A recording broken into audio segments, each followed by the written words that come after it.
구독과 좋아요 뿅뿅 눌러주세요. 한 남자의 손끝은 미세하게 떨리고 있었다. 책상 위에 놓인 작은 메모가 그의 눈에 들어왔다. 괜한 걱정일 수 있겠지만 3D 프린터에서 나오는 물질들이 좋지 않은 것 같아. 메모는 고 서진우, 가명, 가 마지막으로 남긴 말이었다. 아버지 서정규는 그 메모를 손에 쥔 채 고개를 떨구고 있었다. 그의 아들은 과학교사로서 3D 프린터를 사용하며 학생들에게 꿈을 심어주려던 열정적인 교사였다. 하지만 지금 그는 그 3D 프린터가 아들의 생명을 앗아갔다고 확신하고 있었다. 안녕하세요. 고감 꼼꼼쌤입니다가 스마픈 기사입니다. 서진우는 항상 과학에 열정적이었다.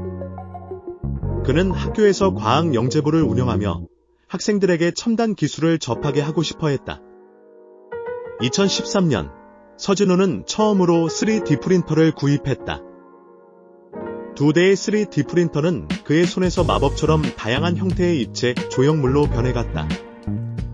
학생들은 그의 수업을 사랑했고, 서진우도 그들과 함께 3D 프린터를 다루며 과학을 통해 세상을 탐구하는 방법을 가르쳤다. 그는 3D 프린터를 도깨비 방망이라고 부르며 마치 무엇이든 창조할 수 있는 마법 도구처럼 생각했다. 학교와 집에서 그는 매일 4시간씩 이 기계를 다루며 새로운 것을 배우고 가르쳤다. 하지만 그가 알지 못했던 것은 이 기계가 그의 몸을 서서히 병들게 하고 있었다는 사실이었다. 2018년 어느 날, 서진우는 느닷없이 몸에 이상을 느꼈다. 그동안 느꼈던 작은 통증들이 점차 심해졌고 결국 병원을 찾았다. 진단은 육종암, 10만 명 중 1명에게만 발생하는 희소한 암이었다. 그의 나이 겨우 37세. 의사는 암이 극히 드물고 치료가 어려운 형태라고 설명했다.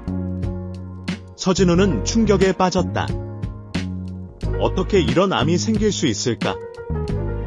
아무리 생각해도 그 원인을 알 수 없었다. 투병은 서진우의 몸과 마음을 갉아먹었다. 하지만 그는 학생들과 함께하는 시간을 잃고 싶지 않았다. 병마와 싸우면서도 학교에 출근해 수업을 이어갔다. 그가 학생들에게 남긴 마지막 메시지는 그의 진심을 담고 있었다. 3D 프린터가 출력하는 과정에서 나오는 물질들이 좋지 않다. 너희들과 함께 그 옆에 있었던 것이 마음에 걸린다. 그의 목소리에는 깊은 후회가 담겨 있었다. 자신이 알지 못했던 위험으로 학생들에게까지 해를 끼쳤을지 모른다는 생각이 그를 괴롭혔다. 2020년 7월, 서진우는 결국 육종암과의 싸움에서 패배하고 세상을 떠났다. 그의 죽음은 가족들에게 말로 표현할 수 없는 상실감을 남겼다. 특히 아버지 서정규는 아들의 죽음이 결코 개인의 불행으로 끝나선 안 된다고 결심했다. 서정규는 아들의 죽음에 대해 정부가 책임을 져야 한다고 주장했다. 왜 우리 아들만 순직 처리를 받지 못하는 겁니까? 학부모 갑질로 인한 죽음은 순직으로 처리해주면서 내 아들은 왜 안 되는 겁니까? 서정균의 목소리는 갈라졌지만 그 안에 담긴 분노는 차갑고 뚜렷했다. 서정규는 3D 프린터와 육종암 사이에 분명한 연관성이 있다고 믿고 있었다. 서진우뿐만이 아니었다. 그와 함께 3D 프린터를 사용한 교사 A씨와 B씨도 육종암에 걸려 투병 중이었다. 이들의 공통점은 모두 3D 프린터를 열정적으로 사용했다는 것이었다. 하지만 정부는 3D 프린터와 암 발병 사이의 인과관계를 인정하지 않았다. 희소성에 의한 발병이라는 이유로 서진우의 죽음은 공무상 재해로 인정되지 않았다. 서정규는 정부의 이러한 판단이 부당하다고 생각했다. 아들은 3D 프린터 사용으로 인해 발암물질에 지속적으로 노출됐습니다. 그런데도 정부는 인과관계를 인정하지 않고 있어요. 이건 국가가 살인을 방조한 것과 다름없습니다. 그는 아들의 억울함을 풀기 위해 계속해서 싸우기로 마음먹었다. 2024년 6월, 서정규는 국회의 문턱을 넘었다. 그는 교육위 종합감사에서 참고인으로 출석해 자신의 이야기를 증언할 기회를 얻었다. 그 자리에서 그는 아들이 얼마나 열정적으로 3D 프린터를 사용했는지, 그리고 그로 인해 얼마나 많은 고통을 겪었는지를 설명했다. 그날 그의 발언은 많은 사람들의 마음에 깊은 울림을 남겼다.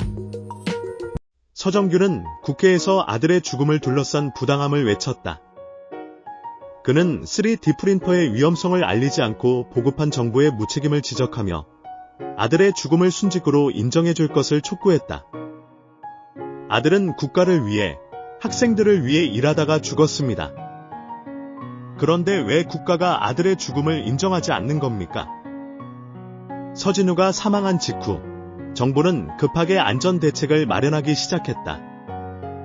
경기도교육청과 인천시교육청은 3D 프린터 사용 시 유의사항을 담은 긴급공문을 발송했고, 교육부는 3D 프린터의 위험성을 조사하며 안전대책 수립 작업에 착수했다.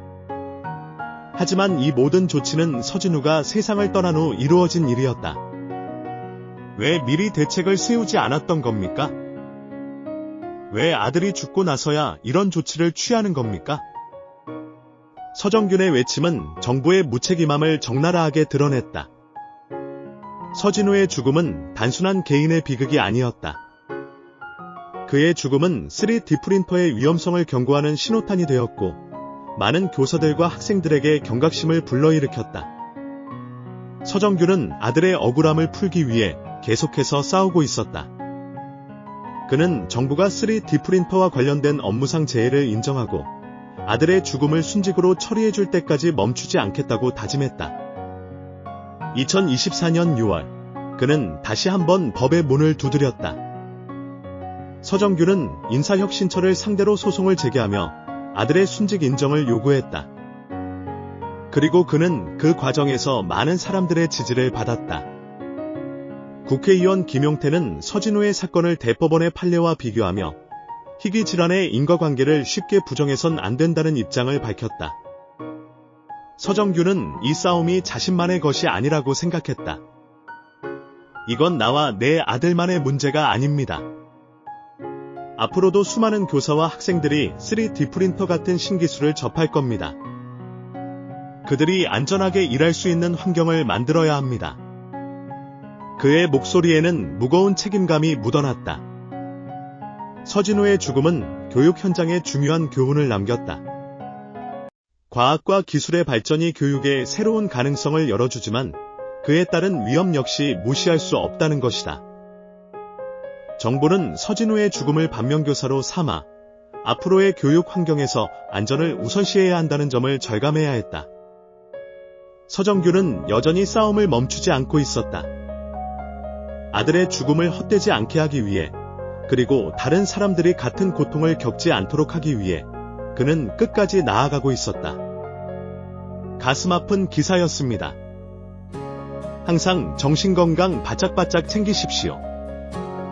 여러분의 노고에 진심으로 응원과 감사를 보냅니다. 좋은 사연 있으시면 메일로 언제든 보내주세요. 사연 채택된 분들께 커피 쿠폰 보내드리겠습니다. 95번째 학교일지였습니다. 지금까지 고감 꼼꼼쌤이었습니다. 아디오스.